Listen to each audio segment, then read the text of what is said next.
This is Josh Widdicombe, and this is our Christmas special. How exciting.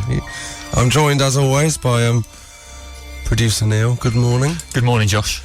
Do you want to do a festive version of your catchphrase? Ho, ho, ho, good morning. Classic. Absolutely lovely. So, now, let's set out our stall from the start. This is going to be the most Christmassy thing that's ever happened to XFM. Xmas FM, as we're calling it. Like that? Yeah, go for it. Yeah? Yeah, I mean, I will be using that pun throughout the morning. Welcome to Xmas FM with Josh Widdicombe and Santa Neil. I mean, that's not even a pun, but you know, we're trying. We're trying.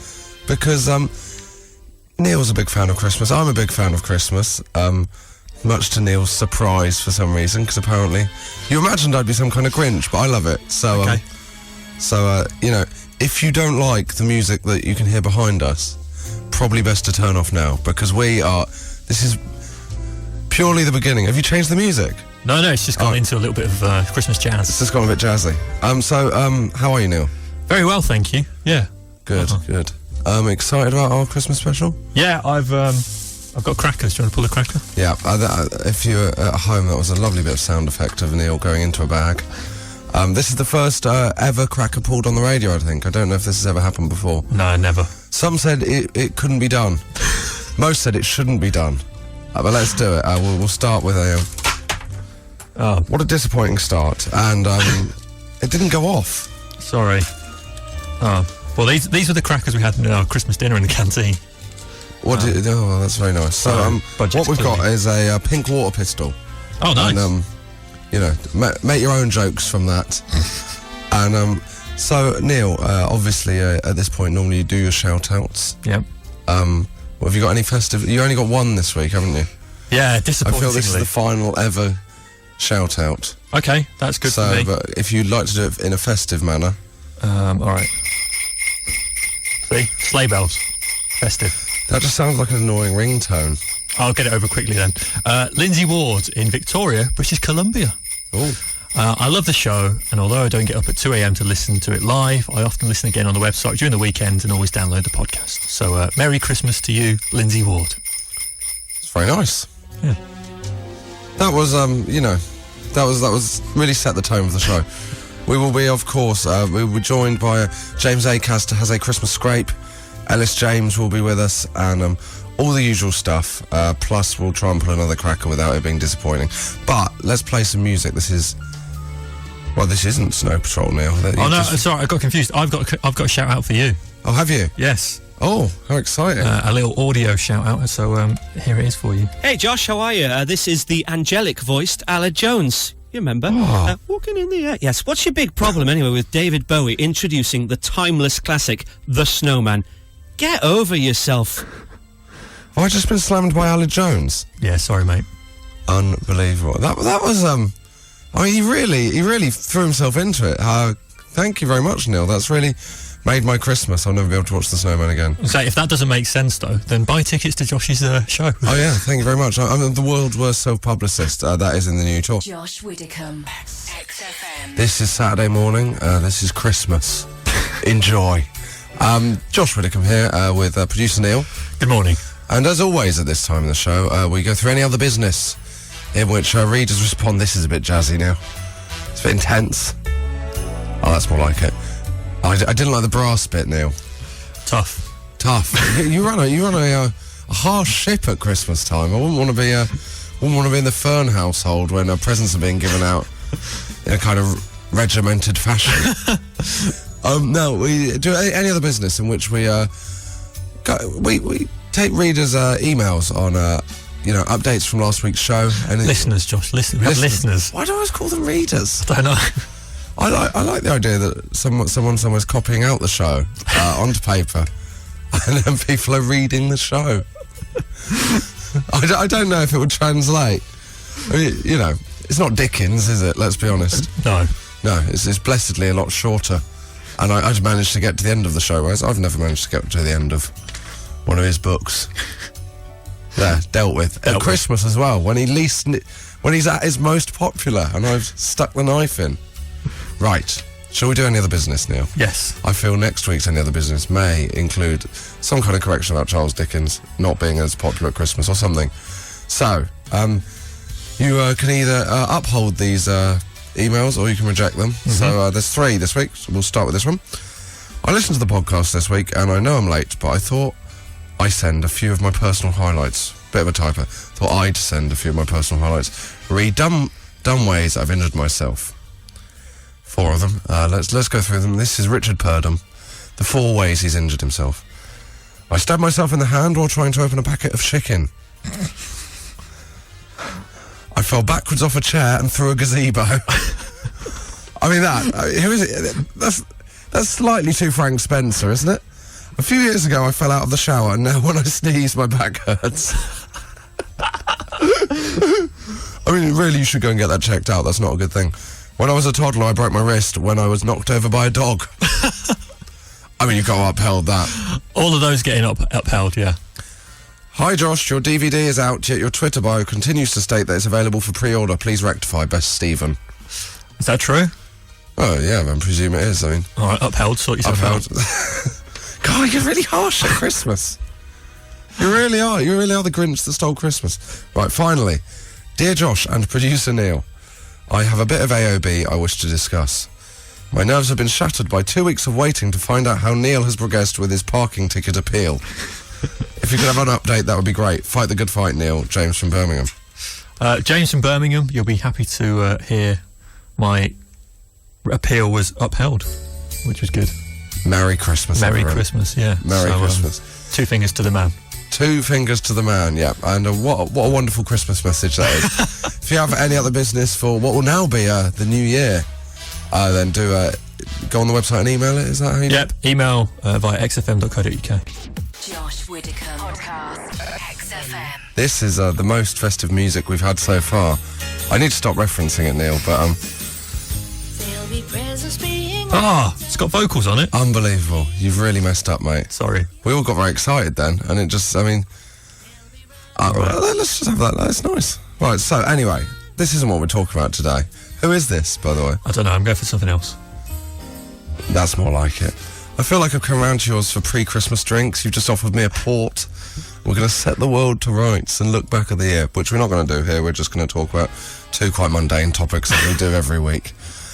So obviously, before we have done school play disasters or something, you know, equally, it wasn't named that, but it was essentially nativity plays. We should talk about nativity plays, Neil. It's topical. We're going to call it nativity play memories. Start us off. When I was at play school, I don't remember this, but my mum does. Obviously, when children are small, they're not very good at acting. So often they, the parents have to come on and kind of steer them around the stage. And one of the parents came on and stepped on a loose floorboard and fell through the stage.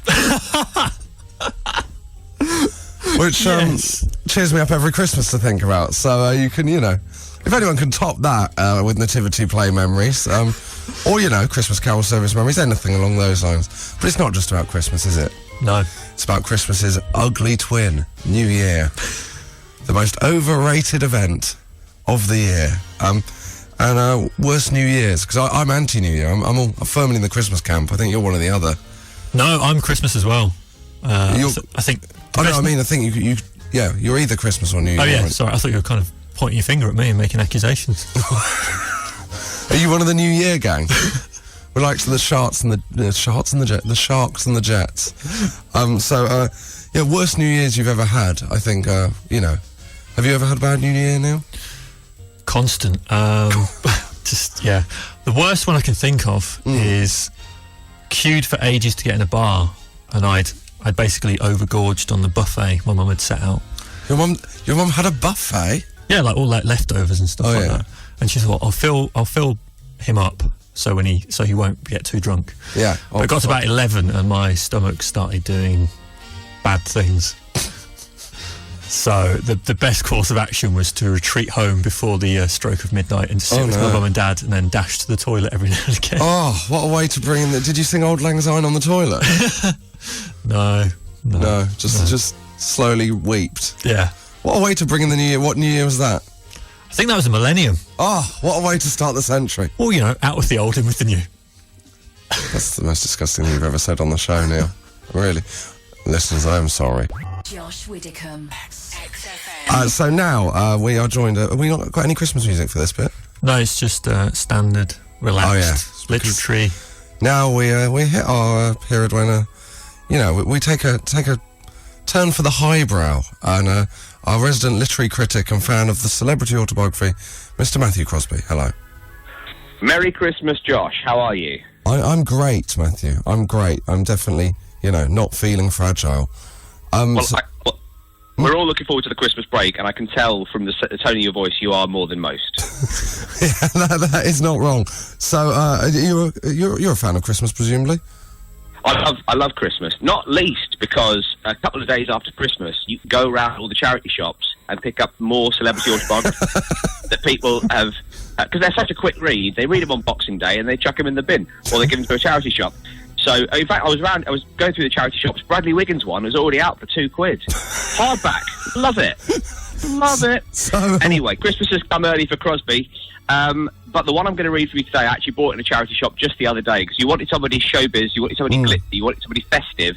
Right. Who could be more festive than Des O'Connor, oh yes, star of the Morecambe and Wise Christmas specials? Oh yes. So he's synonymous with the festive season. And his book, I'm not going to ask you to guess. It's called Bananas Can't Fly. I wouldn't have guessed that.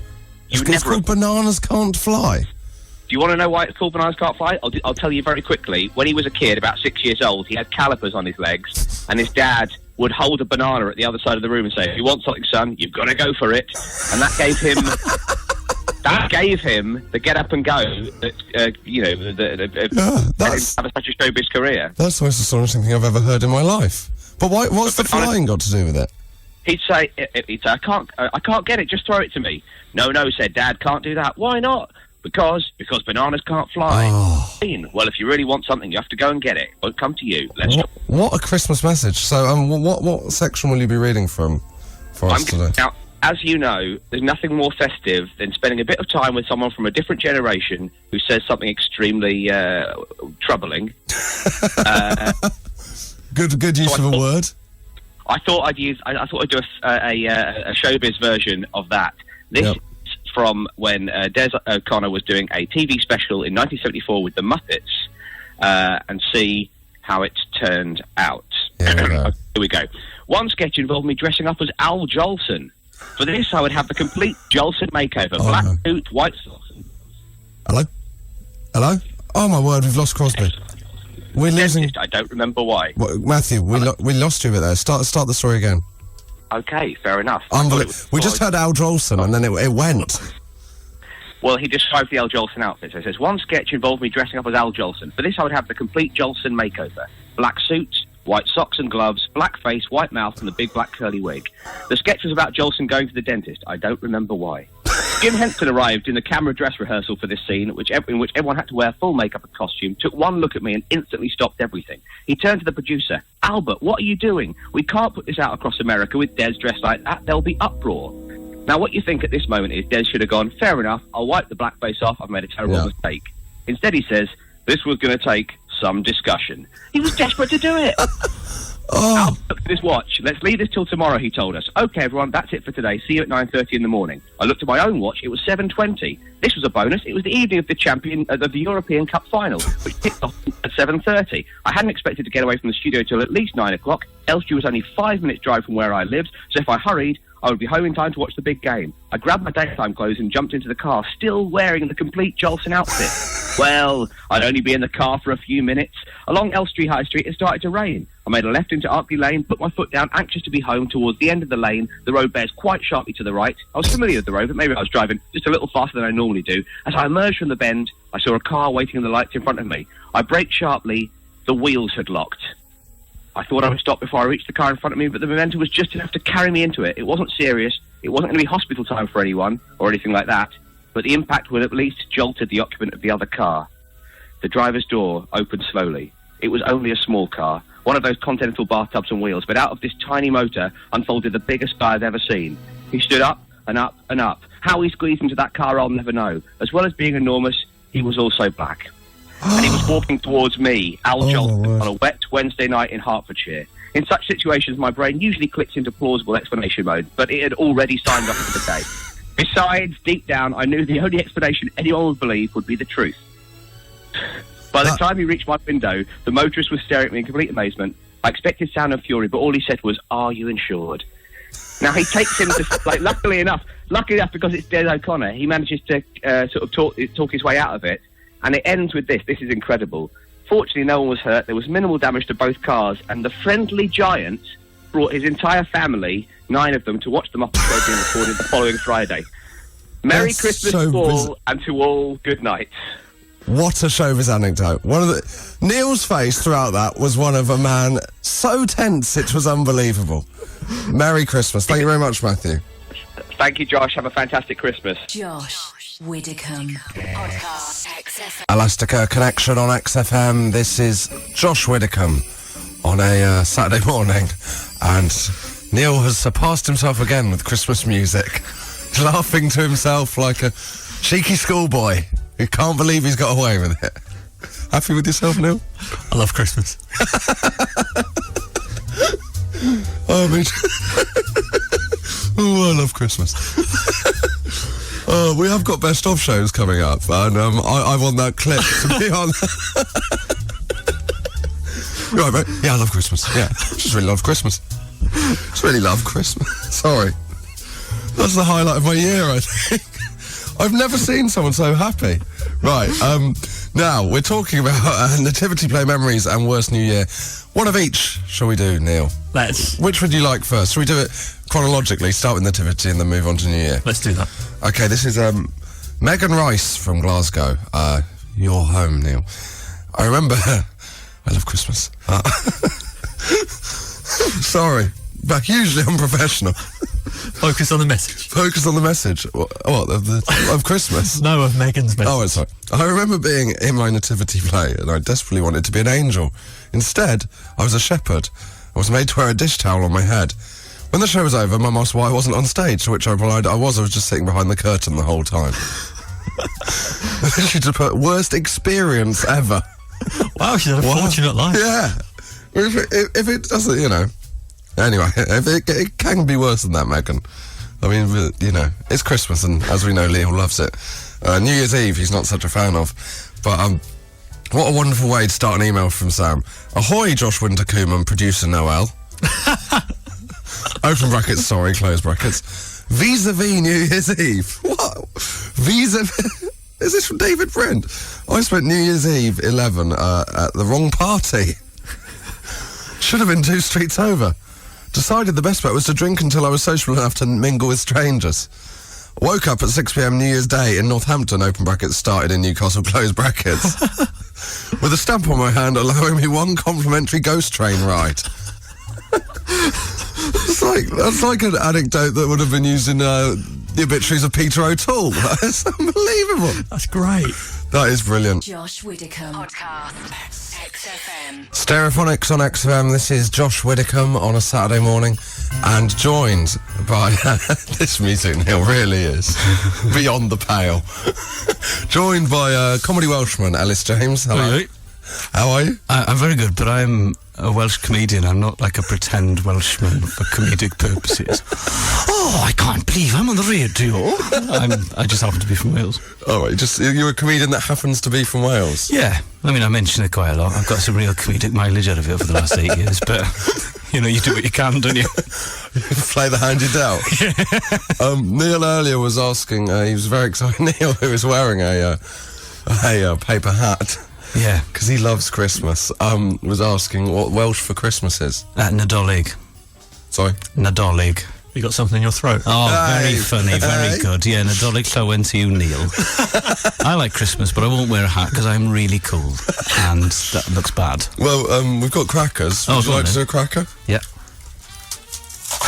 Oh. Oh, it didn't work very Do we well. do it? Hang on. Hey. Wait. You've won a dice. There's a hat for you, Elis. There's a hat. Now, Elis. The hat has landed in my tea. God.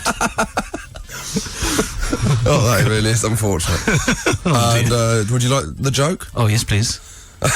I mean, I'm doing a gig tonight, so I need all the material I can get. What did the policeman say to his stomach? I don't know. You're under a vest. It's quite good, actually. It is good, actually. Okay. Although I don't really see the festive...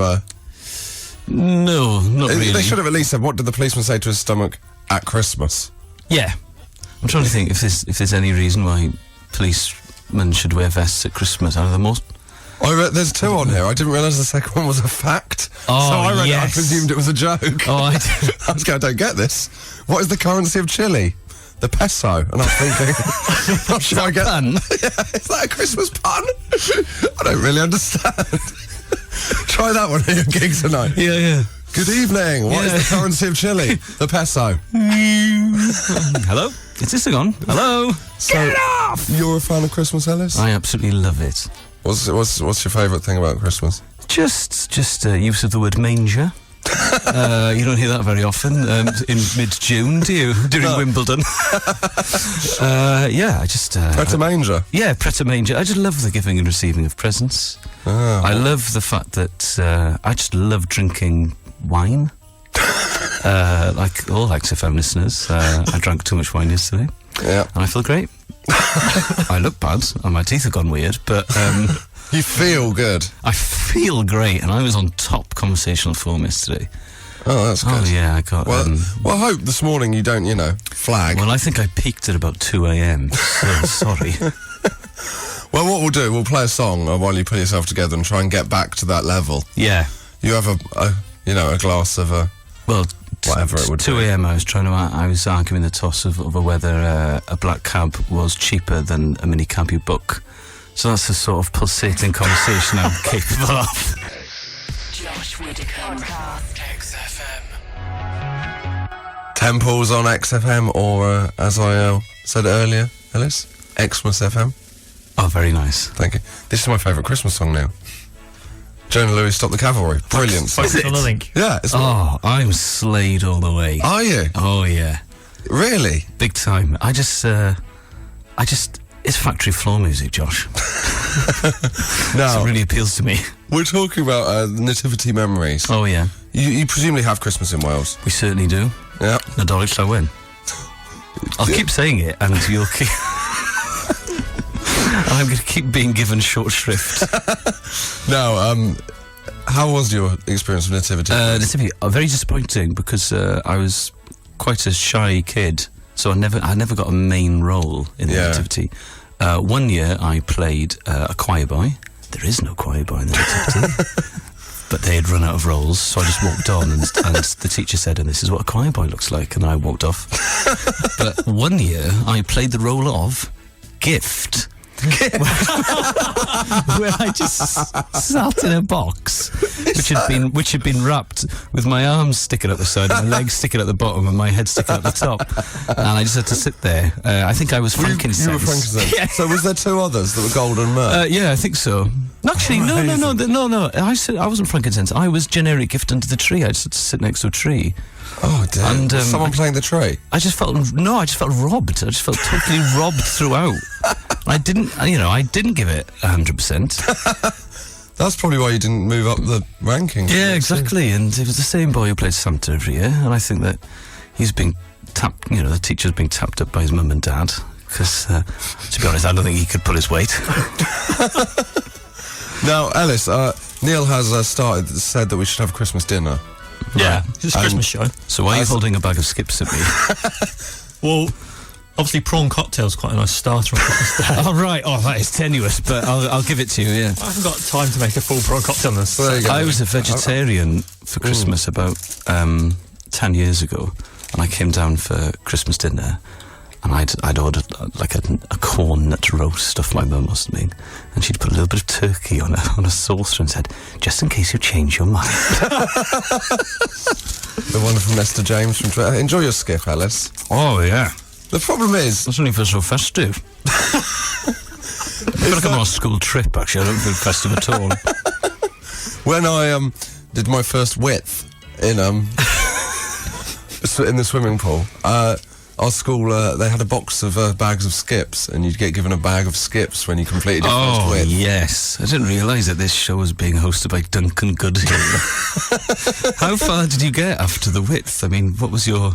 Well, what badge did you go up to? Oh, no, I'm a very weak swimmer. Yeah, I don't know if I could even do a width now. Hey, so that's why I'm not having any skips. Because I'm frightened of the water, because I don't think it's natural. I'll drink it, mate, but I'm not swimming in it. Can you swim, Neil? Yeah, I can. Yeah, I wouldn't say I'm a strong Show swimmer, off. but You wouldn't say you're a strong swimmer, I can swim, but I wouldn't say I would. Could you do a width? Yeah, I could do a length, mate. God. So if something tragic happened, and the three of us had fallen in the sea, maybe fallen off Southend Pier or something, the onus would be really on Neil to rescue us. I would swim to shore and raise help. Oh, cheers, mate. Josh Widdicombe. XFM. Just time for a tweet, Ellis. Oh, yeah. This is Ellis James, who played a present in the Nativity play at school. I can cheer you up with someone who had a worse fate than you. Oh, yeah. What, then playing General Gift? Yeah. This person who was 5 at the time, I played a door in my Nativity play. What I like is the description of it, because it leaves so much to the imagination. All I had to do was spin around during a song, but I went for it. That door's really going for it. Really committing. Well, like a spinny door like you get in posh hotels. Josh Widdicombe. XFM. Joining me, James Acaster. Merry Christmas. Merry Christmas, Josh. Do you like the Christmas music? Yeah, it's lovely. This is what's playing in your house all the time, though, every time I go around. It is. I've got a very festive home. Yeah. How are you? Good? Very well. Very well. Yeah. Excited? Are you a Christmas guy? Yeah, I am pretty Christmassy. Are you? Yeah. So I'm going to go and see my family. Is that in Kettering? Spread the cheer. What's funny about that, Ellis? It's just spreading cheer in Kettering made me laugh. I don't know why. Did you know comedy Welshman Ellis James? Yep. They have Christmas in Wales as well, apparently. No, they don't. There's Ollie Clowin. Oh, well, that's not the same, though, is it? No, it's hyper-religious. Now, we're talking about... you a fan of New Year? No, never have been. No one really is here, are they? No, I hate we it. should, before we carry on, do your cracker, James. Oh, thank you very much. Oh, that was proper. On the joke. Yeah. You can have that. Oh my God, that smells. Got one of those. If you're wondering what that is, that's some plastic hands that clack together when you shake them. Do you want the joke? If anyone's going to a football match in 1955, that's absolutely perfect. Okay, what do you call a frog who works as a spy? James Pond. That's much better. That is very good. What is it? A cloak and dagger agent. Oh, that is, it's very tenuous, isn't it? James Pond. Do you want another one? Yep. What is the last ghost called in A Christmas Carol? Is that an actual trivia? Was this Yeah, that's just a fact. The Ghost of Christmas Future. The Ghost of Christmas Yet to Come. It's basically the same, isn't it? I'm sure that in script meetings, at one stage he was called the Ghost of Christmas Future. I'm sure there's another I'm sure the Ghost of Christmas Yet to Come doesn't like being referred to. Yeah. It's like, the Ghost of Christmas Future's this other mug, and I don't like him. So, New Year, James, you don't like New Year? No way. What's your worst New Year? I've only ever done one gig on a New Year's, and I've never done another gig since. I was booked to do a gig in Gloucester, and I didn't know until the day when I arrived at the venue that it was a church. I wasn't aware that it was a church. I thought it was a gig in a club, and I walked into the church and there was youth Christian rock group rehearsing, and the guys told me, yeah, it's just everyone from the congregation coming along, and there's the stage was there's a stage, and then there was about another room's length before the audience were there. So there's a whole room between me and the audience, and I was on second after one of the youth group going up and playing Blackbird by the Beatles on his guitar. Really depressed everyone, and then the vicar came on without a mic, just like, there's Joshua there playing Blackbird on the day. He's really been practicing, hasn't he? He's been practicing. Absolutely tremendous, mate. Okay, we've got a funny man now. Give it up for James Acaster. And then I walked on to silence, and then I was booked to do 45 minutes, so I did that to nothing. You did it full time. I did my full time, and in the space between me and everyone else, kids kept on running around and skidding on their knees and stuff like that. And my friend Jake came with me because he didn't want to have a normal Christmas, and he was at the back just like looking really horrified. I came off and Jake went, "That was horrible." Yeah, it was. And then we ran through our train home, missed it, and were stranded in Gloucester. So we tried to go and get into any pub we could, but they were all ticket only. So we saw in the new year in KFC, just sitting in KFC, while some youths shouted racist abuse at the people who were working behind the counter. And then we realised that we couldn't have any money, we couldn't get a hotel, so we had to go back to the church to ask them if one of them could put us up. So we had to go crawling back, and one of them did put us up. It was very nice of them. But then in the morning, we tried to sneak out and go home, and the mum kind of stuck her head out and went, "Oh, hello, are you the brave boy who performed at last night? Do you want some breakfast?" And we're having breakfast, and while we're having breakfast, the dad was like, I said to the dad, what do you do? And he said, "I'm a doctor." And my friend Jake, who hasn't got a filter, went, "Oh yeah, I know that, because I was looking through one of your letter racks last night." And I found a picture of a I was trying to think what the best word to use is. He said boob. I'll just say that. That's fine. Yeah. And it got really awkward. And then on the way back, I said to Jake, I can't believe he said that. And he said it could have been worse. I could have said, and then a worst word for boob. That was his defence. But yeah, Wow. it was quite. Well, that there was we go. Worst New Year. It's not even your scrape. Well, thank you very much, James. I mean, that's. I mean, can't top that, can you, Elis? I'm reeling. Josh Widdicombe podcast. XFM. We're talking. We've gone through some pretty low moments in people's nativities experiences.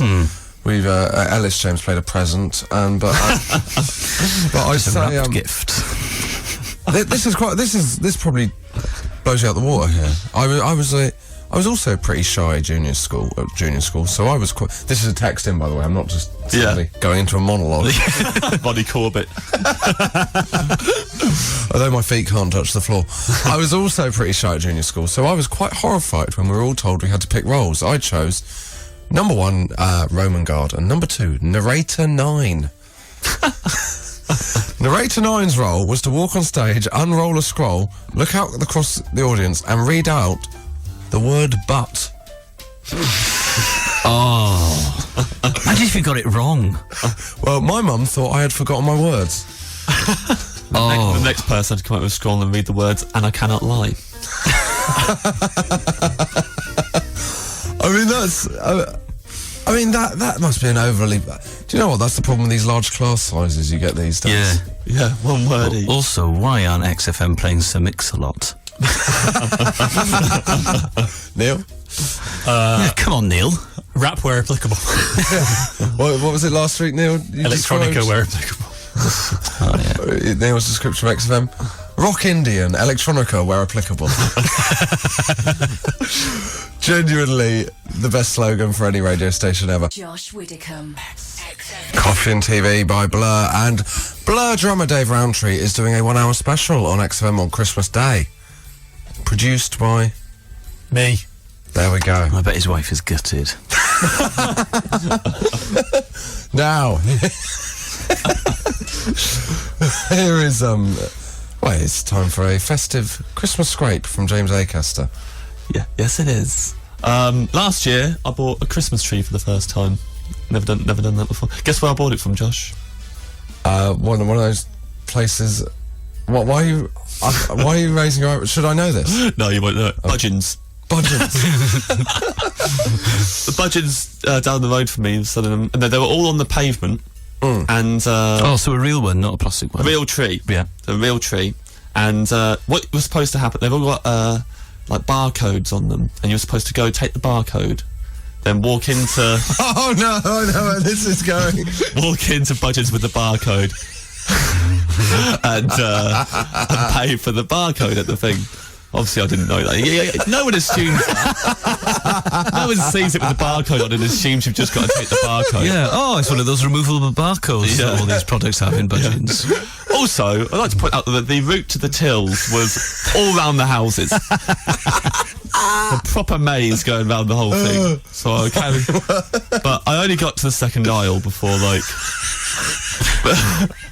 before a guy came up to me, weren't there, and went, "Sir, you're not supposed to. You're not supposed to take the tray." I was obviously like shaking pine needles all over the place. It's ridiculous. You're not supposed to take it. Explain the barcode thing. So how big was the tree? Pretty big. It was the best one. It was the best one. Did you knock anything over? No, I didn't knock anything over. I was just carrying it around, both hands underneath the base, like I was going to toss the caber. Were you getting cut and stuff from the pine needles? They were shaking on my arms. I had quite a lot of them on my arms, but I had quite a big hefty coat on. I wasn't. So you're getting weird looks. Well, no, because I don't think anyone else. I don't think the other customers really knew about the barcode deal. So I think they were all like, okay. I bet you that all of the staff at Budgeons, that branch of Budgeons, have watched that on CCTV. I bet you their Christmas do if they have one. They're all like, let's watch that idiot. So I had to go back on myself, take it outside, put it back on the pavement, get the barcode, go in. I paid for it. Then I walked outside, and my tree had gone. Wasn't there?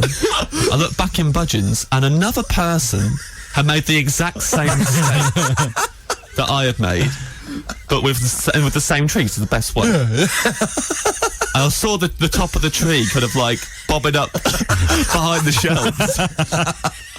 So there's my tree. I'm going to go and get that. So I went back in, followed the trail of pine needles. And there's this guy with his two kids who are probably about 5 and 8 years old. Oh no! Two little kids. And he's there. She's got a trolley in one hand, the tree in one arm. There's one hand that's pushing along. And I went up to him and said, "Oh, hello, mate. Sorry, you got my Christmas tree?" And he went. He looked at the tree and went, "No, I haven't actually.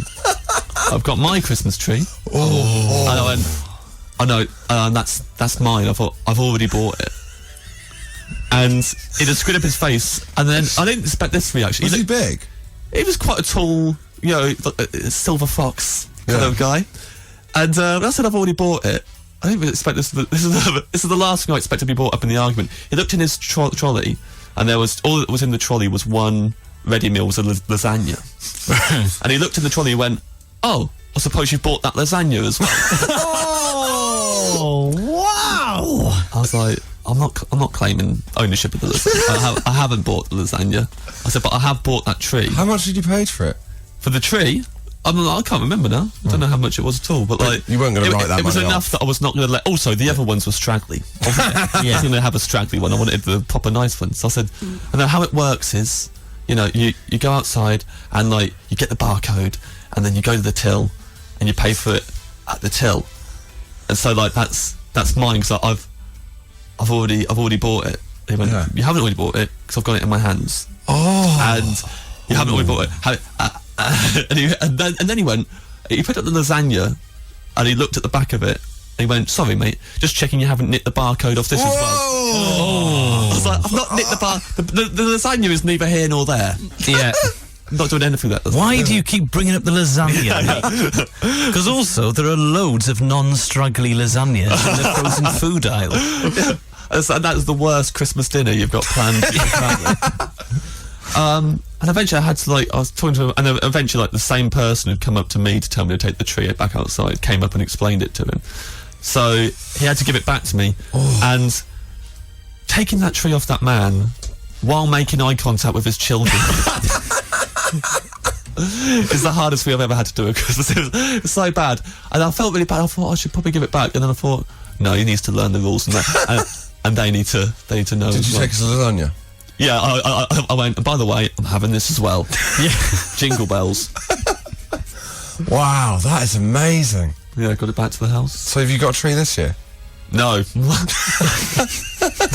risky. Yeah, Too risky. I'm not doing that again. It's not worth it. Once bitten, twice shy. Josh Widdicombe. XFM. The Killers on XFM, and we come more or less to the end of our festive show. Can we have the Jonah Louie one again? Oh, okay, hang on. He loves it so much. Has he been talking? Is that what he's been talking about earlier on? Jonah Louis. You love Jonah Louis. I love Jonah. Yeah, I love Jonah Louis. Here we go. So we come to the end, and have you got? Thank you for coming in. And as a reward, you can plug anything you want. Elis, James. No, my career's hit the skids. So rather than plugging anything, I'd like to make a plea to comedy producers the world over. Please give me some work. I've just bought a house and we're only one repayment in, but I'm really struggling to make it.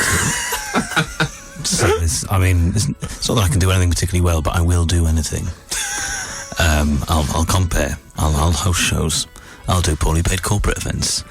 But please, my diary Jan to July is utterly empty, and then I've got that one gig in July, which really means a lot to me now. So that's the one. I'm fairly pleasant to work with. That's not the reason that I'm going so badly. I turned up on time. I was on time today. Sorry, I'm confused. Just really, I've got money worries. Cheers. Elis James on Twitter. If you like wry updates, they're not funny. That's part of my problem. They're just sort of writhe and funny. Thank you. But yeah, cheers, mate. Cheers for today, Josh. I really appreciate it. Hey, old chum. Hey. We've known each other for years, mate. James. I've got a break for Christmas. I haven't really got much to promote. Tomorrow I'm doing a Christmas show, a solo Christmas show in Northampton. Oh, cheers. That's great. Oh, thanks. Making me feel really awful. Sorry, El. Doing that. And then that's it, really. You know, I'll plug the spirit of Christmas. If everyone would like to embrace that'd be nice. Maybe book me for some gigs. Book Elis for some gigs. Is that in the Bible? Like to plug.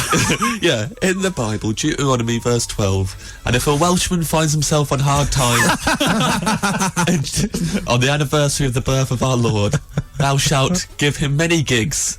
And he begat some of the gigs. Yeah. Well, thank you very much, guys. I've got a DVD out. That's plugging, not just... Yeah, so, you know. I've been plugging that for you on Twitter. Yeah, I've been taking photos of myself by pictures of Josh's big face on the tube. Oh, they're big pictures of my face, not pictures of my big face. Yeah, well, you know. Tomato. You look about 11 in that photo as well. Okay, well, let's move on. There's a reason you don't get any work, mate. Oh, God, is that it? Have I done it? Slipped up already to the people that look 11. What are you thinking? Oh, no. Neil, any final Christmas address to the nation? Listen to all my hard work on Christmas Day with Dave Rowntree. Got any producer work going? And then I've done some shows with Frank Turner over Christmas as well, so you can listen to them. And the next 2 weeks of this show are going to be best of bits from the past 12 months. Brilliant. So it's great news because me and Neil get paid even though we're not here. Can't wait. Elis is going to be here pressing play, aren't you? Isn't that what Yeah. But I would have preferred to have been paid in hard currency as opposed to book tokens. I've got enough books, mate. It's put food on the table. I find it so difficult. I think that's the nicest way to leave it at Christmas. Thank you, everyone, for listening. Thank you for listening all year. Merry Christmas, one and all. Bye.